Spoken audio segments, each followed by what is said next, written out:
Welcome, everyone, to the Ascension Portal Community Gathering podcast. I'm Patricia Walls, and I'm your host. And for those of you that don't know, this is a space for the deeper conversations, a space where spirituality, higher awareness, multidimensional understanding, healing, consciousness, and human evolution can be explored openly, honestly, and without fear. This podcast is here for those who simply know that there's more to this reality than what we're taught. Through these conversations, we explore topics such as consciousness expansion, energetic healing, light language, spiritual awakenings, multidimensional experiences, earth wisdom, cosmic awareness, and the deeper mysteries of existence. So wherever you're joining from, just take a breath, settle in, and allow yourself to be fully present for what resonates with you in this moment. And today, I'm so excited to share with you Reverend Devi Grace. She's an ordained Gnostic minister, Essene bishop, Kundalini Yoga instructor, a caring economy advocate for the Center of Partnership Studies, advanced energy practitioner, medicine practitioner, and a twin flame physics mentor, an oracle for Gaia, trained channel, initiated medicine woman, shamanic guide, geomancy consultant, I think I said that right, integral coach, spiritual messenger, and a somatic teacher for the male and female soul embodiment. She's also a certified compassion key facilitator, a whole systems trainer, social innovator, modern wisdom keeper, integrative futurist, evolutionary architect, and an archetypal intuitive for corporate mystics. Her extremely progressive rites of passage touch upon the foundational essence, the signature, and the source code, and indigenous technology for an individual's holistic return to wholeness. She's got a whole tool bag of information that she can share with us, and I'm really honored that she's here to do that. Welcome, Reverend Devi. Thank you. It's a joy to be with you and all that you have cultivated and stewarded yourself. I have been admiring your different platforms and how you have expressed your loving wisdom around the planet over it, minimum of 40 decades. So you are to be honored for the roots that you have foundationed with very, very high frequencies of light yourself. Oh, thanks. Yeah. Yeah. I've been working on it for just a bit. Just a little bit of time. Yeah. Yeah. But so you and I have, a lot of things in common. We were talking before we came on camera that you and I have a lot of experience and training and even just the shared sisterhood, the outlook of sisterhood. We were having that conversation before, that I'm loving the movement now of the heart connection of the sisterhood versus competition, where we were programmed centuries and centuries of programming, to compete against one another, and we've broken that code. So I'm so happy that you reached out. Yes, it's the rewriting of the old libraries. Yeah. And it's the feminine true sovereignty, because her power is leading from both her heart and her womb without those previous overlays that other systems of duality or control attempted to imprint the female psyche with. Right. And so our resilience to shake it off and and truly see the glory in each sister is a true asset for the planet.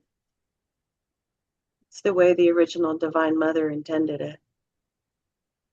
Yeah, I was just reflecting when you're talking. So I have the squirrel syndrome.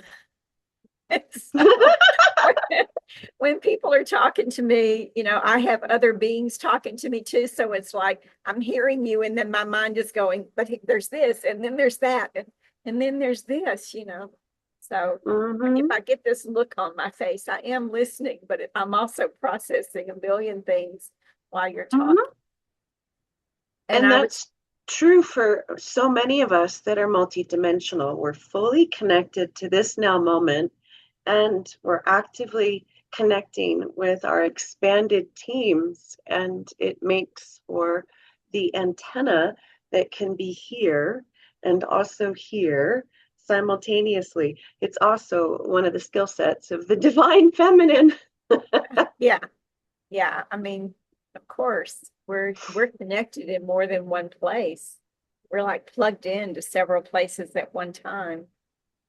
But Yes. I was reflecting on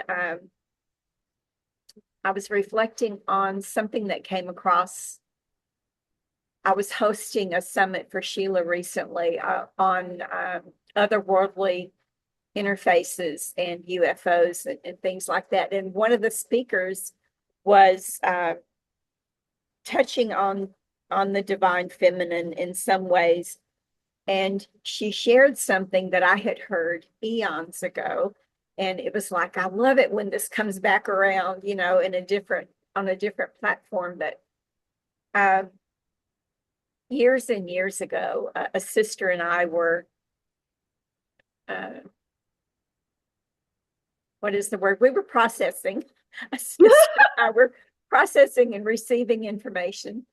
And I don't even Combo. remember. I don't even remember what prompted it, but she brought through the information, not me, but she brought through this information, and she said, "Oh my God," she said, "you know that we were." She said, "I just had a memory of being on another planet." And she said, we were taken there, and we were taken there with the intention of being, what is the word that she used? We were being held, and we were being impregnated so that we could be the birthers, you know, for this race. And she said, I remember, she said they would line us up, and she said they would judge us and pick us, right? She said they would line us up, and they would pick whoever they were compatible with. They would judge us based on how we looked, how we smelled, how we presented ourselves, you know, all of that stuff. And she said that, and the ones that weren't picked were killed, you know? Yeah. And she said, so it became that programming of competition, you know, For of survival. looking the best, smelling the best, being the best, having the best presence, so that you would be picked and not killed. And she said they bred us, that was the word. She said they bred us until we died. And so there's like centuries and centuries of programming for us to be in competition with each other. So Not of our own. yeah, and then Preference. yeah, in that summit that I recently held, I had completely, like, I mean, I've remembered that information. I used to host women's retreats, and I would share that, you know, in helping sisters to like break down that programming, and that I called it an illusion, right? Yeah. And as I was watching that speaker in the summit, she said that exact same thing, almost verbatim, and I went, "Oh my God, thank you so much." Yes, So, and it gives us empathy for the journey that the feminine principle has gone through, not just on this planet, right, and other systems. where the complete effulgence of her radiance and exquisite essence are available for her to fulfill her own destiny and dharma. And that's what's being retemplated, because we had the matriarchy and other systems, and it didn't really also hold that reverence for the true capacity of sacred masculinity. And so these other species that have played out those other programs, they're not obviously coming from a quantum unified field. And so there wasn't the true experience of that sacred union. And when a woman is being chosen because she's part of an individual's highest timeline for his greatest expression and totality and magnificence, and then she can co-create with his innate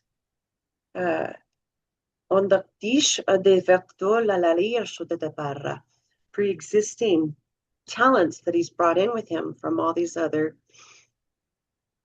areas of his consciousness, and together they not necessarily birth a child, they can birth a legacy. And that's just the true altar of what is known as the Hieros Gamos. And so it's the ancient alchemical marriage, mystical marriage. It's been written about in every mystery school. And it's finally starting to come back here. And without its previous connotations, because consciousness continues to expand and evolve. And so there's far more renderings of this ancient training. The masculine was being trained as a high priest, and the feminine was being trained as a high priestess. And so we don't really have those temple structures on the planet anymore.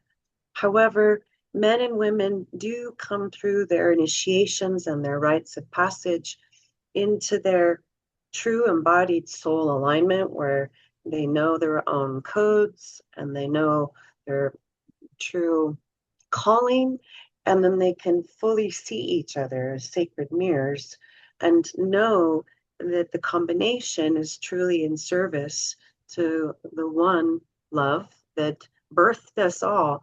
And it's an act of devotion to partner with each other, and not just the, the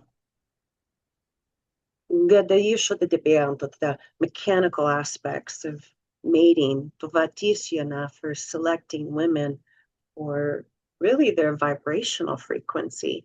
You can name these external attributes, however, they were scanning for the frequencies that had the vibrational, what you would call merits, that they were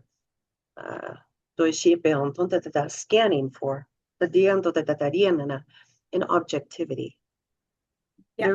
There was no relating to the magnificence of the frequency. It was just an asset to be acquired. So that's where women have forgotten their true glory. And then the rediscovery process had a few wobbles in safety. We went far left for a while. And I was just reflecting too on the masculine movement. I mean, I was, as you were talking, I was wondering, or I was reflecting on, oh my goodness, how did this affect the men? How did this affect the masculine? All of that's been also passed down through their genetics. But then I remembered that there are so many movements right now for men, to reclaim their healed masculine energy, and in wholeness. Yeah. So in your work, in what you're doing with people, how are you seeing that play out? Well, one of my unique abilities is to feel into somebody's multidimensional soul and feel the attributes within them that are dormant, or as we say, latent.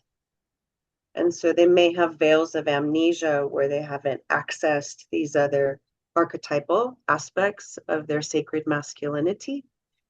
And because I can remember them, even in ways that they haven't remembered themselves, we've been called spiritual midwives or soul doulas.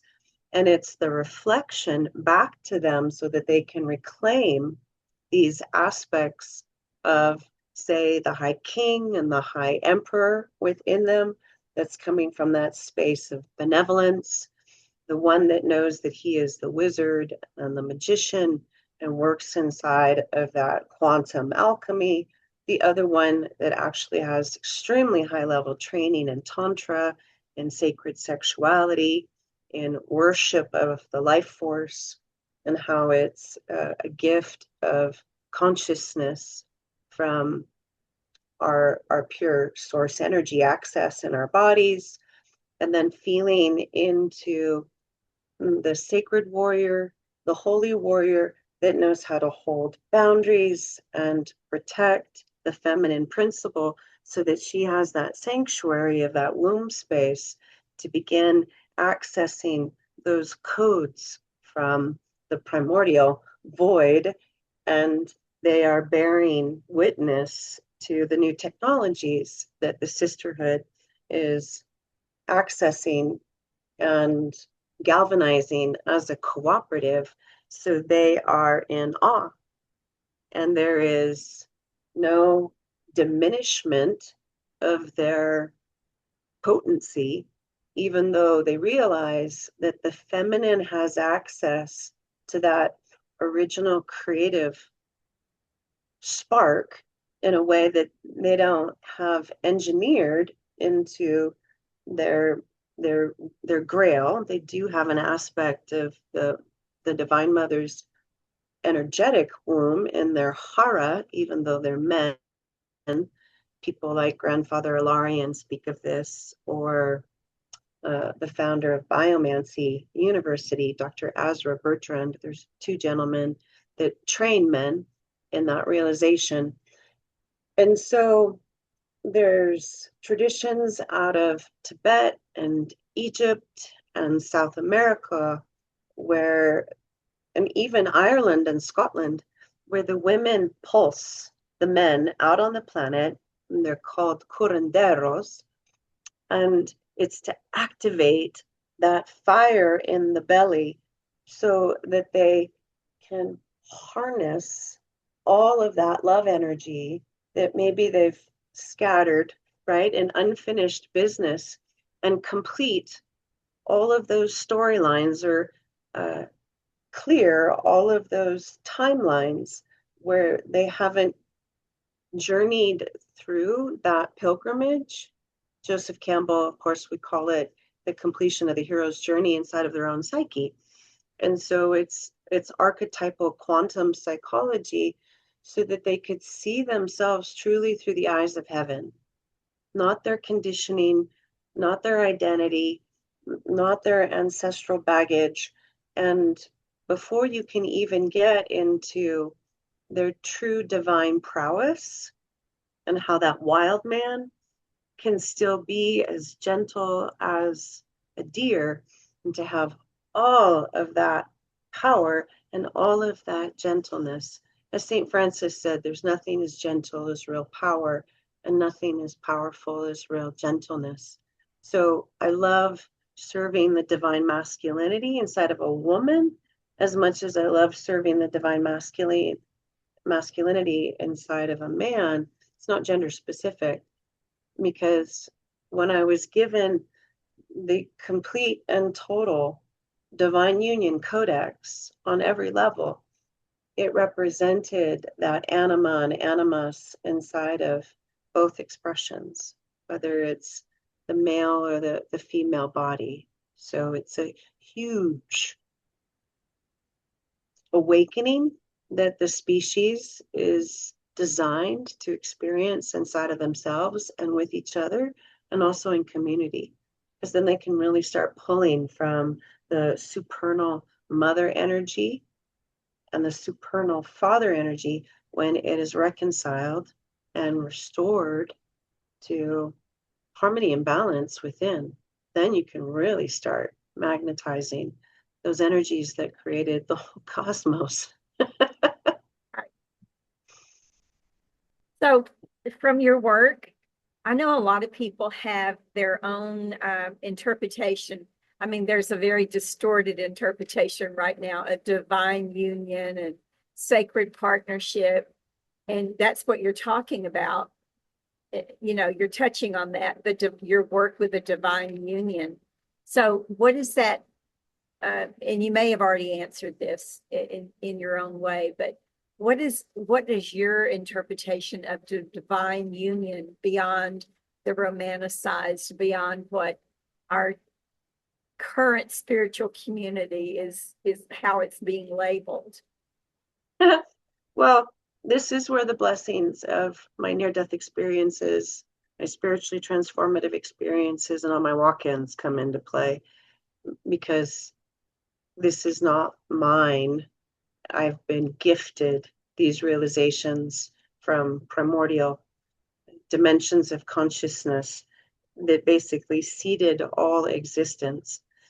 So I refer to Mother Omega and Father Alpha, these two primal forces of vibrant, vital energy that have designed the fabric of existence as we know it and continue to. And so I've said there's only one twin prime, and that's our original divine mother, and that's our original divine father, the creator God essence and the creatrix and her potency. And so that's the original divine union. Everything else is a holographic reflection of that original sacred remembrance. And so the first time that I died, I got to see all of the cleanup that was needed in the maternal DNA, all of the ancestral pain bodies of all of the female line. The second time I died, I got to see what was off in the masculine paternal genetic records of where all that had gotten completely flipped upside down, where we had an aggression template, and then a lot of the feminine went into submission. And so there was this imbalance of power that was artificially engineered thousands and thousands and thousands of years ago. And so these ancestral councils, which we would call our sky elders, basically said, we'd like you to go back to this planet and restore the original holographic divine union, which is that infinite potential field of all these different iterations of love's capacity to birth something that's never been generated before. So it comes in with this power to generate something brand new without any agenda, because it's aligned to the highest and best good for all life intrinsically. And that's what I bow to. That's the beloved in all capital letters. So that's why I did it in stages. You know, each walk-in, I had a reunion with the beloveds, and I would be given increased, enhanced realizations of where things got completely out of balance in this star system as well as other star systems. Have you ever, I mean, I don't know how this is for you. I wrote about this in my book, Earth Woman Codex. So I have conscious awareness of 8 walk-ins for myself. But I had an experience where I knew that wasn't correct. So I asked exactly how many walk-ins have I had in this physical body? And the answer was 16. And I said, that's a lot. Okay, so how, because, in reading Sheila's book, because, there are only so many references to walk-ins. And it's Ruth Montgomery, Sheila Seppi, and what is her name? Oh, I can't remember her name. Sorry about that. Not to you, but to her. So in reading Sheila's book, because I knew that I had walk-ins and I wanted to understand it. And so Sheila's book was the first one that came up for me. And she had a description for a revolving door walk-in. And so I thought, okay, certainly with 8, that might fit that category, because not necessarily. Yeah. So but sometimes we pattern ourselves based on other people's information and awareness, right? When we can't grasp our own, we go to other people and we get that, okay, well, maybe it's this, maybe it's that. So I did, thought maybe it's a revolving door walk-in, because they would come in, write a book, and go back out, or come in and, like they brought in the Hall of Records information for me. And then, and then somebody else came in and brought in something else. And so, yeah, when I asked exactly how many have I had, and the answer was 16, I said, okay, tell me what ages, what ages did these occur? Because I'm thinking that's a lot. And the ages that they gave me made perfect sense to me, because I remembered as they gave me an age, I went, oh yeah, I remember this was going on at that time, and so 16 made sense. And then I asked, well, oh my God, I'm 71. How many more are you going to throw here? How many more are going to come through here? And the answer was none, because that now I had integrated all of that. I had served that purpose and integrated what I needed to integrate. So the reason I'm going here is because everybody has their own awareness, right? Everybody has their own way to explain things to themselves where it makes sense sometimes. And your awareness is different and appreciated. Okay. But your awareness of the walk-in phenomenon is different from what I have heard before. Your experience is different. I didn't experience what you experienced in a walk-in.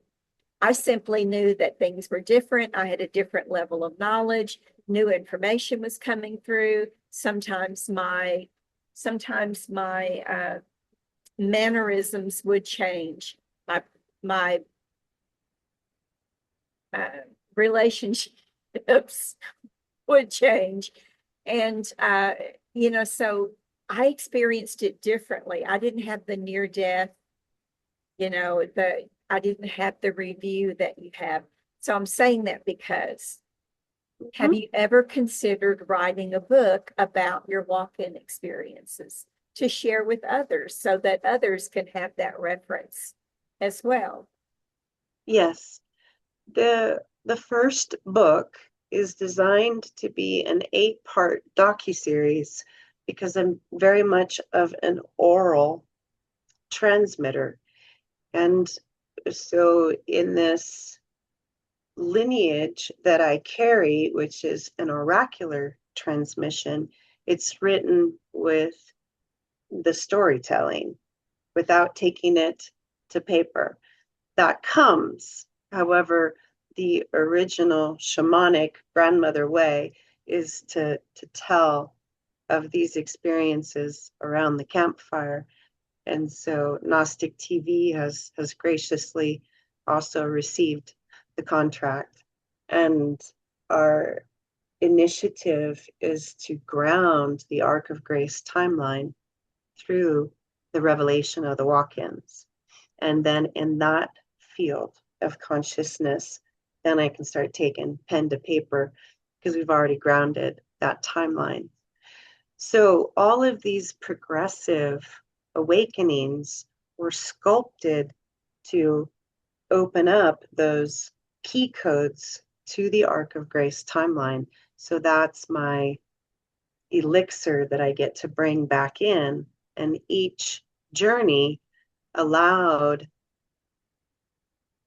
me to actually complete initiations on the other side. I went on spiritual quests, literally on the other side, and we had great discussions and meetings with very advanced civilizations to resolve with innovation the fracturing of the male and female energy that had splintered to such an extent that that was what was creating the violence on the planet.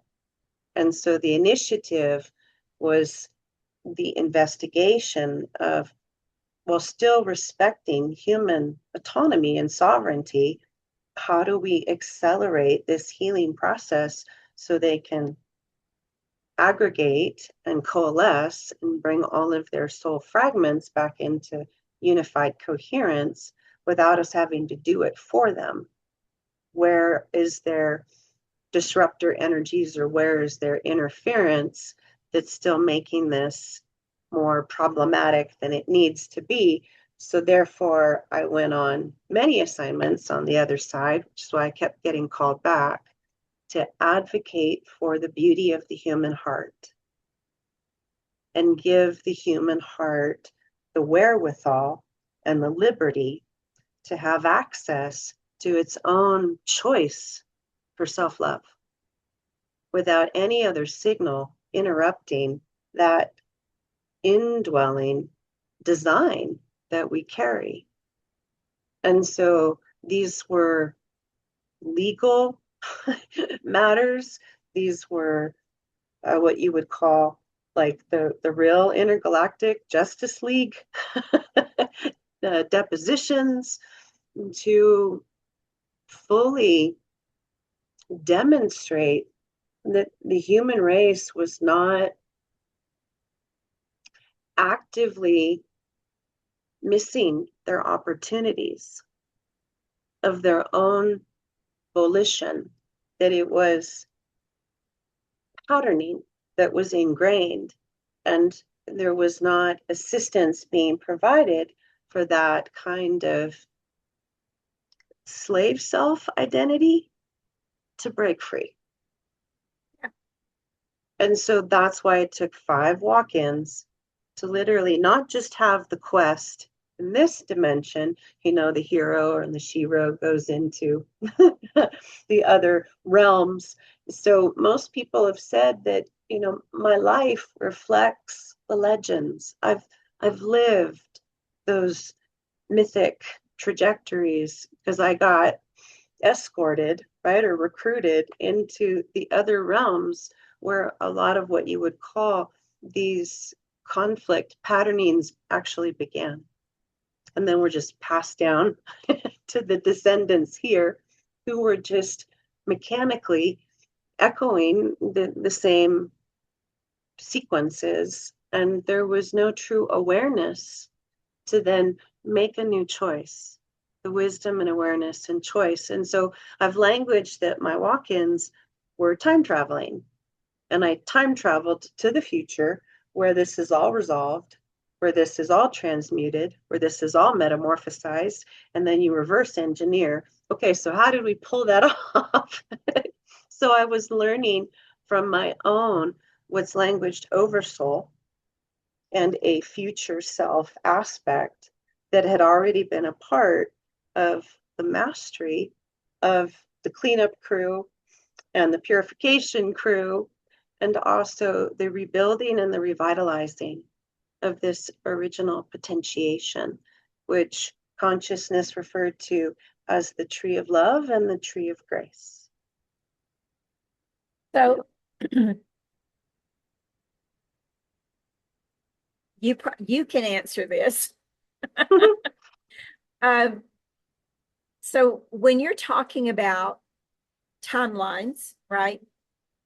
We each have individual timeline possibilities. Grandmother Spider calls them possibilities, right? So Yes. we each have all of these timeline possibilities, and the law of free will and the law of sovereignty gives us the law or the ability to choose which one we want to experience. So how does it work with the work that you are doing on another higher level? How does that filter down and I don't want to say override. Override is not sovereignty or free will, right? But how is what you and the others are doing on different frequency levels, dimensional levels? How does that filter down and influence? That's a better word. And influence us to make that, to choose that higher timeline. Does that make sense?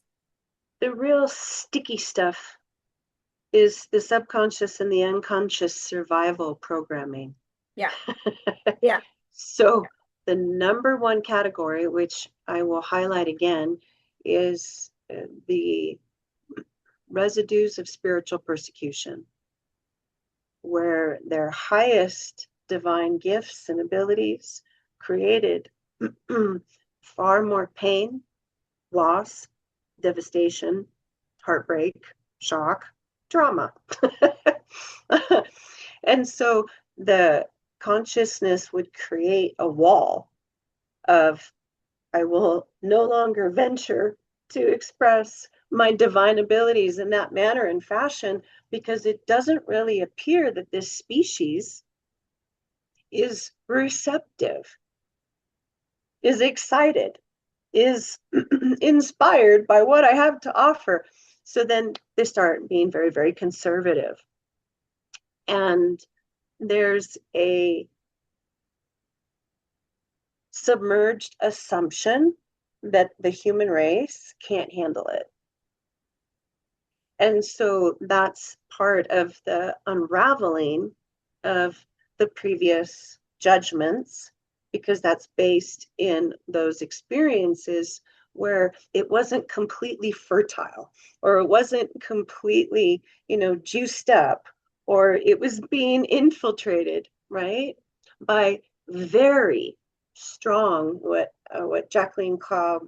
Dr. Jacqueline Hobbs calls negative high frequency or interdimensional interruptions or interference that didn't desire to see the species come into their thriving success as a awakened civilization of embodied light. So it's not like humanity was tripping itself up. There was also like booby traps set. And once those triggers were seated, then the other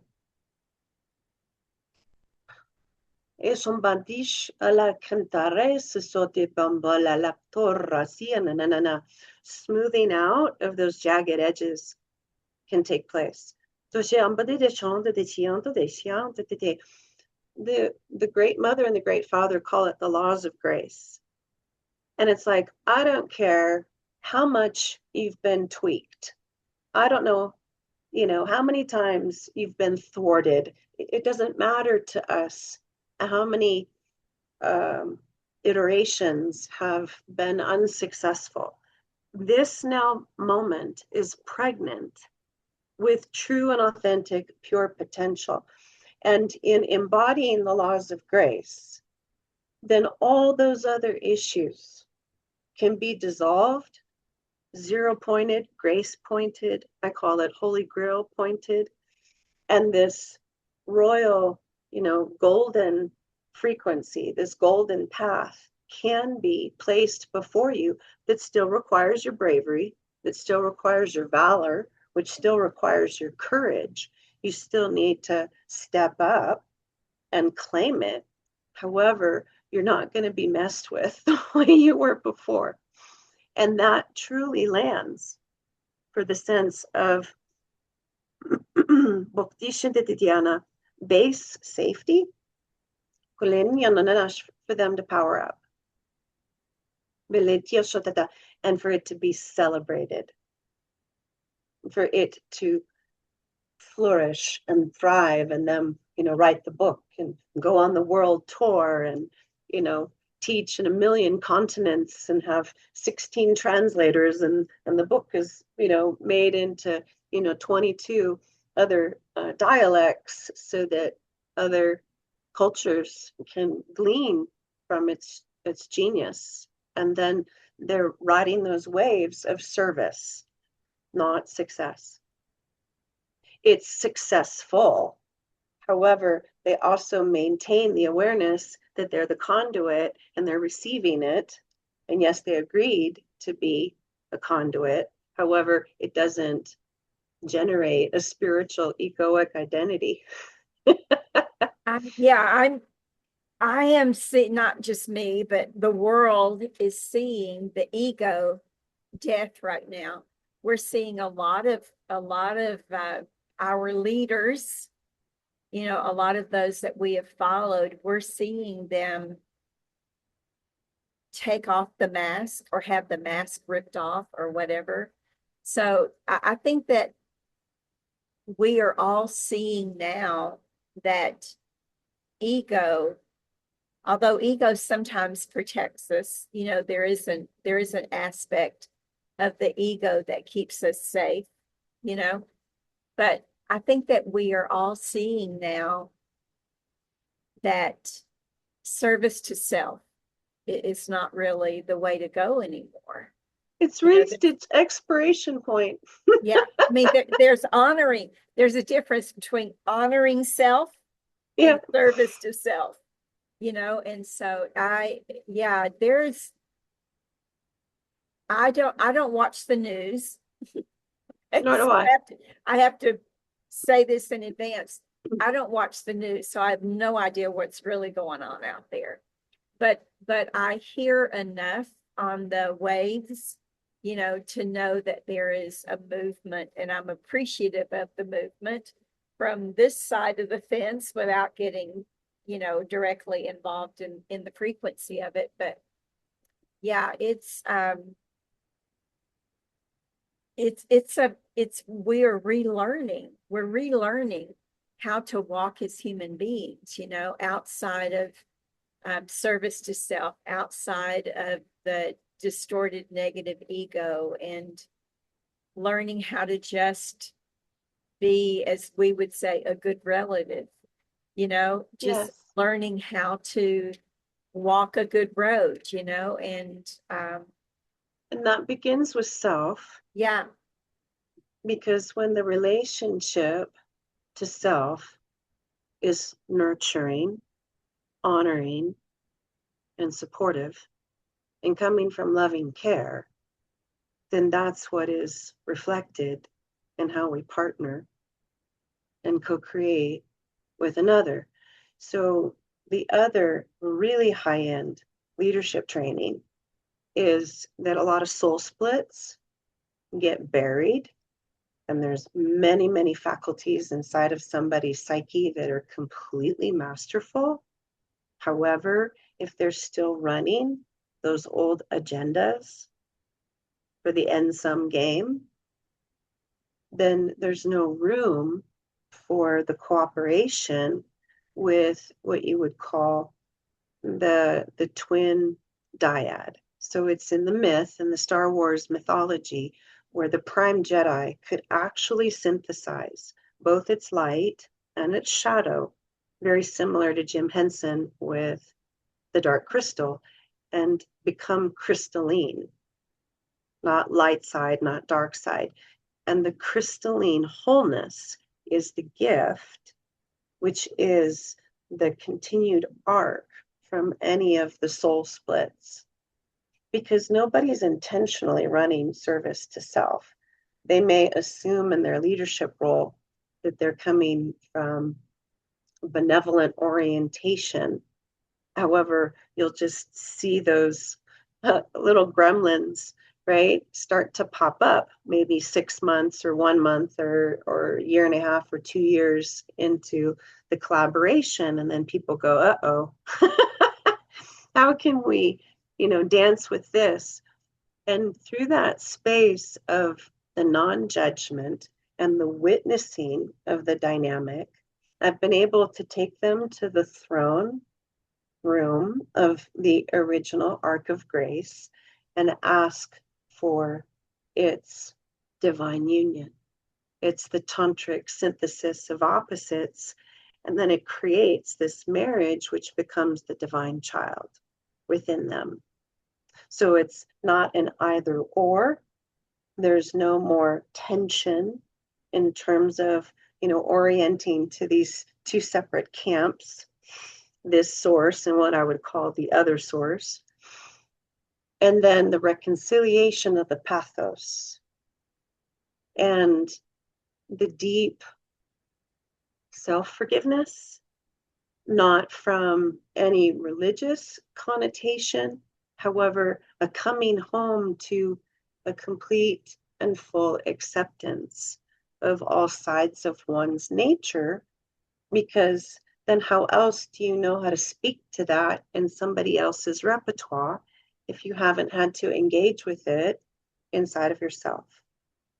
So it becomes then an asset for guiding other initiates on their transfiguration path for, would you consider restoring wholeness as an option, not as an idea or spiritual concept, as an embodied reality? And therefore, I paid my dues, so to speak, because my ancestral lineages on the maternal and paternal sides were the exact opposite of this state, right? Of internal harmonization. And they're really good people. However, there was just so much disassociation, disembodiment, disconnection from the temple within, that there was no place to go to recharge. Yeah. And sit with, original true self, true being, true presence, true consciousness on the inside. It wasn't even available.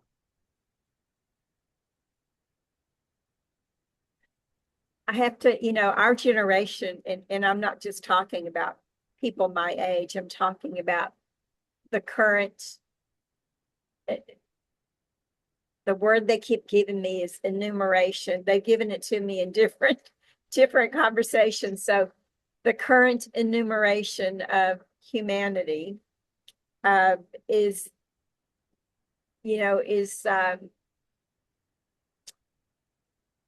is about not about cleaning up what has happened, not about cleaning up the mess that our ancestors made, because we are our ancestors, but it's about finally coming to that realization. So, I mean, these are, I'm glad to be living during these times. There's a lot of negativity being thrown around, or trying to be interjected. There's a lot of negativity from different sources saying, we're living horrible times. We're not. We're living amazing times. Humanity is waking up, on so many different levels and going, WTF has been going on.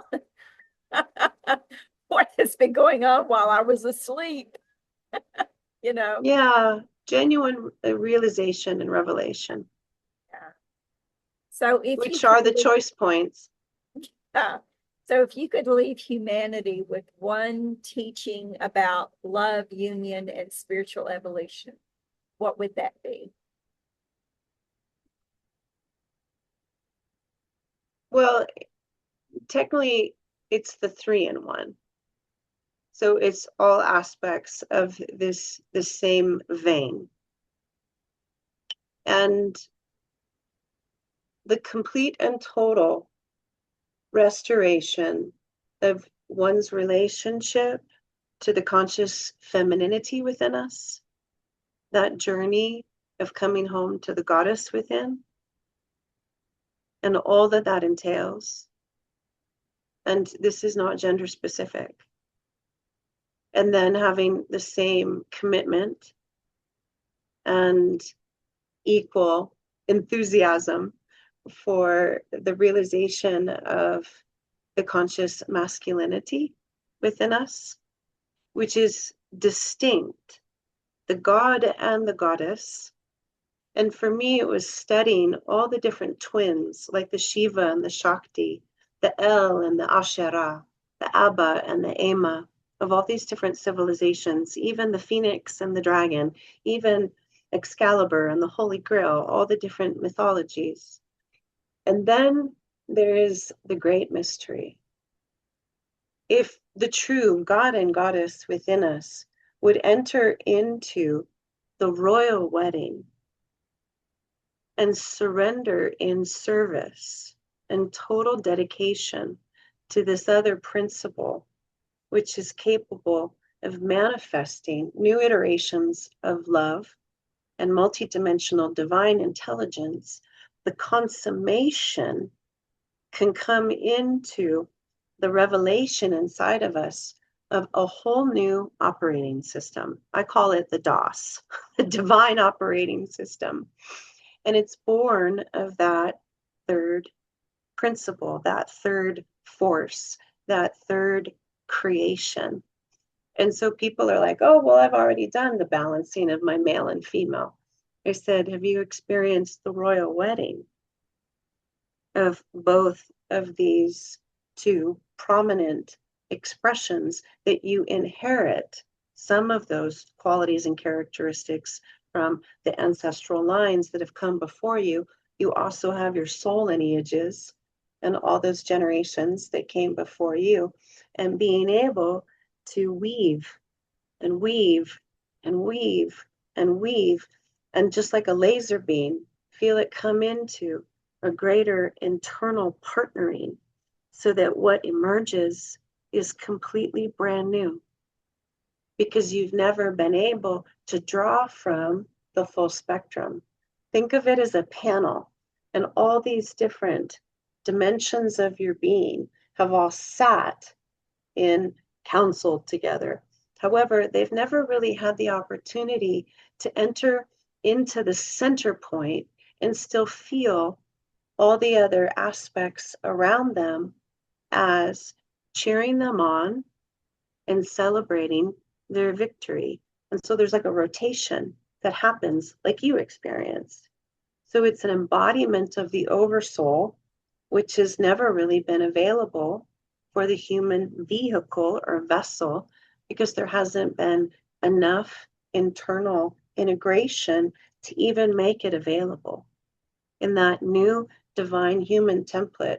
So people are aspiring to go through that process from the caterpillar into the butterfly, and yet they don't realize that there are genuine trajectories that have been encoded for them to have that experience, open up and blossom as a viable just gift of grace.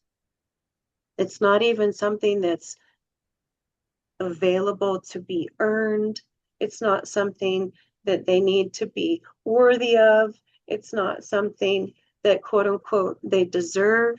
It doesn't exist in any of those thought forms. It's a complete dispensation of grace because it was already scheduled as a potential for them all along.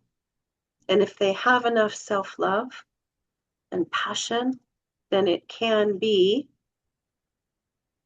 opened like the rose and opened like the lotus. And I've witnessed several initiates actually claim the pearl, as we said before, the phoenix and the dragon, and that space in between, the sacred pearl within them. It's truly available. And therefore you could say that it's the synthesis of all your lifetimes. And the zero pointing of the old Akashic records and the opening up of a new living library. And grace is that fundamental organizing principle so that there's no other discrepancies on the table. And they can access the full compendium of all of their gifts. And then this new realization, like the divine child, of what am I actually truly capable of contributing, that I've never given myself permission until this now moment. And it's being generated from within. So they're still in their self-healing aliveness. There's nobody outside of them that's actually facilitating them. However, there is the supportive encouragement. And so there's no placement on an outside healer, and they can claim the victory all within themselves, even though they received help and aid. It's truly self-generated. Yeah, there's a difference between, and I find this a lot, there's a difference between doing things for people and facilitating them, their self-awareness, their sovereignty.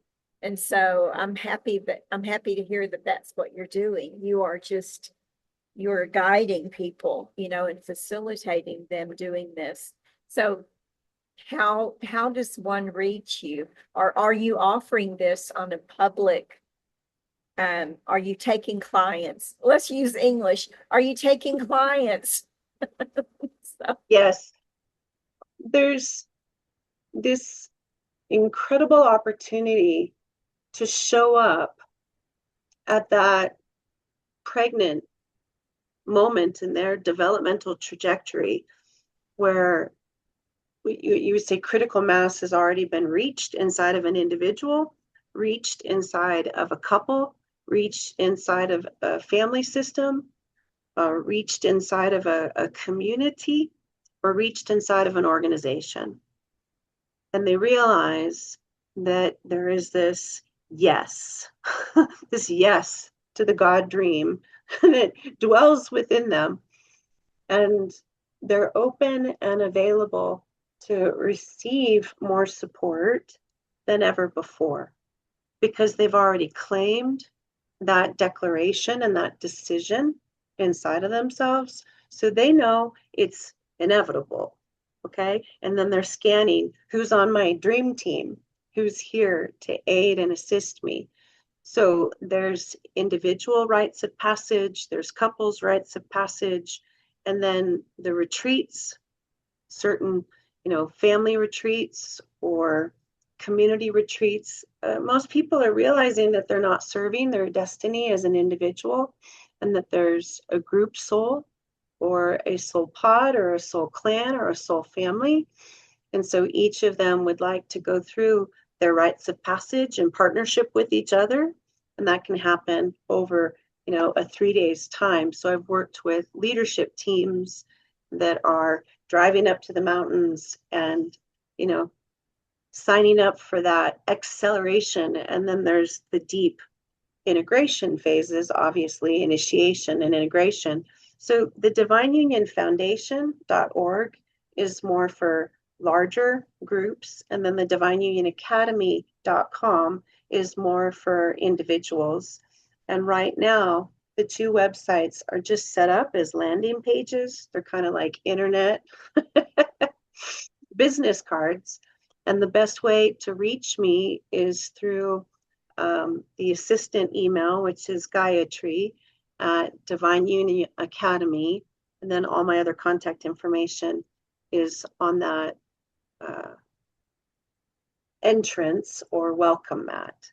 You can also find me on social media at Speaking Tree of Life and Divine Union Foundation. And then I'm over on Instagram. So. Did I see that you have a book on Amazon? Did I see that? Yes, the Okay. Ancestors Within books and journals. And so I am book number 2, and then the first journal. And a lot of individuals benefit from seeing the different authors. I'm one of 82 different authors in this whole movement for the cumulative compendium of all these different wisdom keepers that are modeling those principles of collaboration. So a lot of people do read my book before they sign up for a reading or a soul circuitry alignment, because everything is, the issues are in the tissues. So it's not so much serving the way that the oracles have in generations past. It's a somatic and kinesthetic and also tantric experience of that oracular wisdom into the deep subatomic particles. Got to include the vessel, as we say. Yeah. So. Well, this has been, did we miss anything that you wanted to share with people? Was there anything that you had an idea or a message that you needed to share that we didn't touch on? Well, what I would love to incorporate, now that we've covered all these other facets, is very few people know about the original world tree. And there's an assumption that it's the tree of life. And so mathematically and scientifically, we've proven that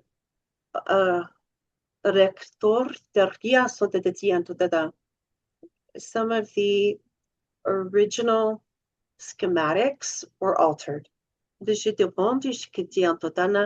That created what you would call a recycling. And didn't really give people access to source code. So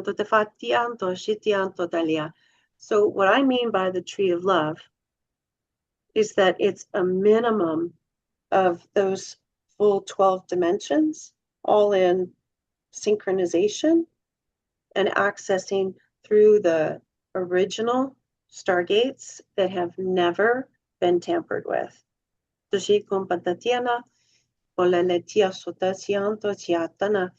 And then the tree of grace is entering into these octaves that heretofore we've not been granted the opportunity of exploring inside of, because our systems weren't harmonized enough.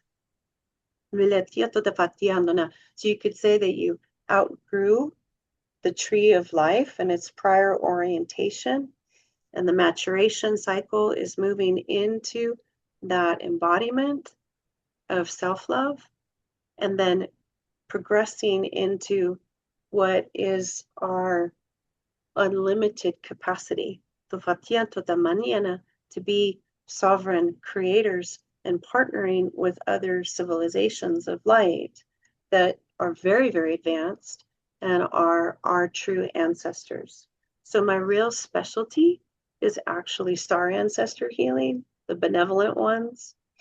And so it doesn't matter if you don't have a healthy ancestor on your male and female side, because there's levels of our ancestry and the cosmic and the celestial that have held that frequency of love and integrity impeccably, and that they are here. And a lot of people are familiar with family constellations, and yet they've never really had a family constellation with their true allies, which are the cosmic elders or their interstellar allies. And it's still grounded because they're still addressing their blind spots or any of the areas where they have been hijacked inadvertently, and incorporating levels of assistance that still require us to utilize that free will to invite it in. However, if most people have never spoken to their star ancestors, how would they even begin to receive those benefits? It's an unknown.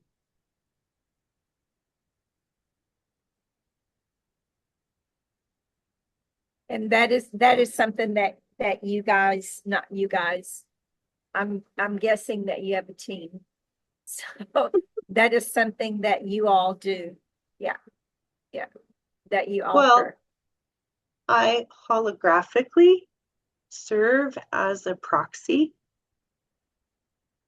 Yeah. Right. And so it's Well, beyond anything that they've ever imagined as possible, because then they're healing, 672 lifetimes all at once in a blink of an eye. right. And it has nothing to do with um, my superpowers. I'm just available to Right. allow this exponential transfiguration to take place. And I just, that's my pleasure.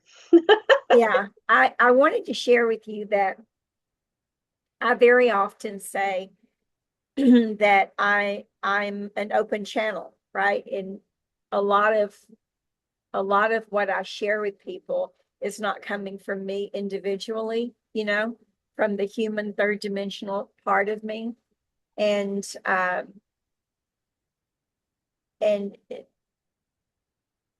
the way that I became aware of that is that people will very often ask or make a comment. When you said da da da, and I give them the deer in the headlight look, I said what?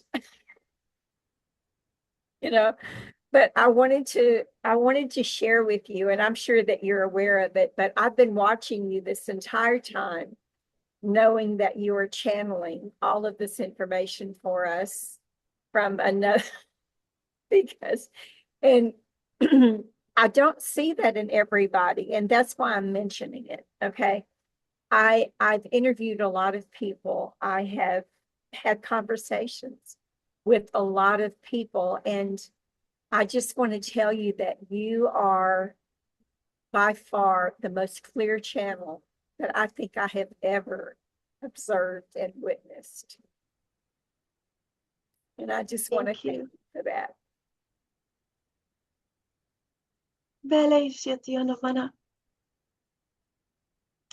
Just want to thank My you for that. my path, I would not wish on any other human being ever. However, I am so grateful. I am so thankful for your exquisite reflection of the deep hearted willingness. You could say that I've been hollowed out. When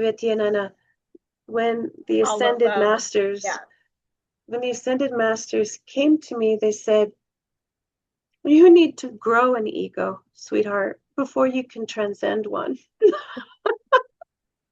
And I looked at them and I went, I've no idea what you just said. However, I'm in. So thank you. And may this be the kind of playground, because I'm fully here with you. And it's Vatisya, the fulcrum that has been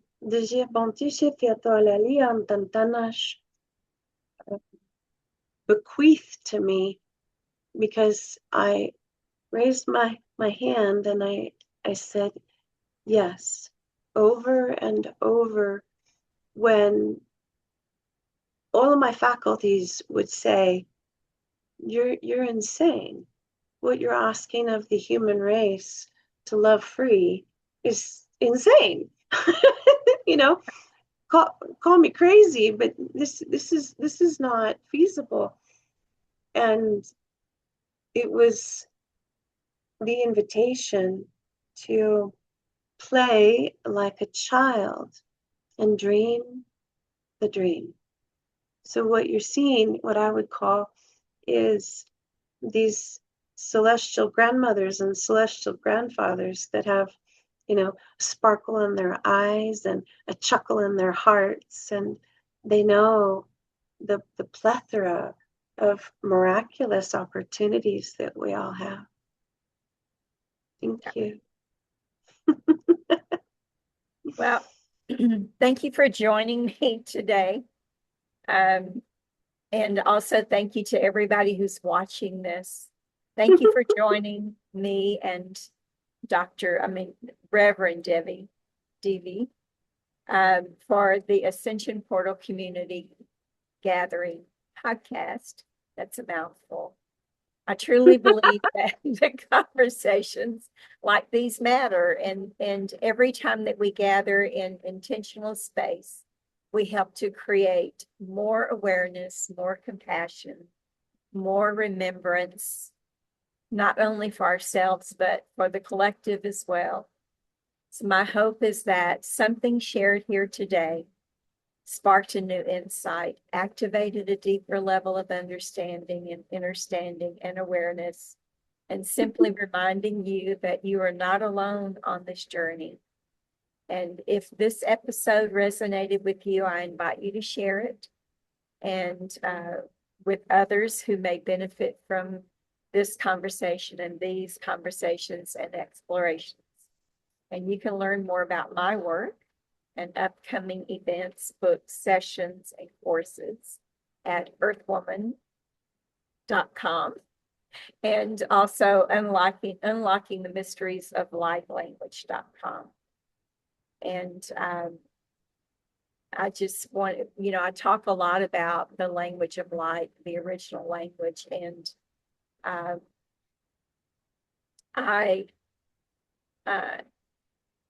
and the fact that there are codes and frequencies of alignment, and, they go beyond what our human ego can even begin to understand. And so I've also found heart joy in seeing you sharing those codes with us when the English language wasn't enough to explain what you were trying to get across to us. And so, yeah, so I just wanted to share with everybody that, that you got so much more from this conversation than you are humanly aware of. Be'en tupokore de halaya emenano ishta anana ichikiwa hepia anan moika aleate beare rohina levea ustia moea. So until next time, stay grounded, stay aware, stay sovereign, and continue listening to the wisdom already awakening within you. Aho. Thank you so much.